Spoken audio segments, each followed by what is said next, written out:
पुण्याचे माजी खासदार आणि माजी केंद्रीय मंत्री सुरेश कलमाडी हे फार दिलदार मनाचे होते, पण त्यांचे मित्र कायम त्यांच्या हॉटेलमध्ये फुकट खाऊन जायचे. हॉटेलमध्ये फुकट खाणाऱ्या मित्रांना धडा शिकवण्यासाठी सुरेश कलमाडींनी कोणती भन्नाट युक्ती वापरली होती तुम्हाला माहितीये का? ही रील आत्ताच सेव्ह करा आणि फॉलो करायला विसरू नका, कारण हा किस्सा खूपच भारी आहे. गोष्ट आहे 70च्या दशकातली, जेव्हा एअरफोर्स मधून निवृत्त झाल्यावर सुरेश कलमाडी यांनी पुण्यातलं प्रसिद्ध पूना कॉफी हाऊस चालवायला घेतलं. कलमाडी स्वभावाने अतिशय दिलदार होते, त्यामुळे त्यांचे मित्र हॉटेलवर यायचे, पोटभर खायचे आणि सुरेश आपलाच मित्र आहे, तो काय बिल घेणार असं सांगून बिल न भरता निघून जायचे. यामुळे हॉटेल थोडं तोट्यात जाऊ लागलं.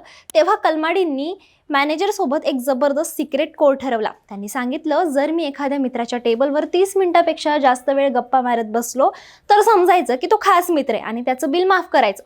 पण जर मी 5 ते 10 मिनिटात गप्पा संपवून उठलो तर समजायचं की ही फक्त फॉर्मॅलिटी आहे. त्या माणसाच्या हातात जाताना बिल नक्की ठेवायचं.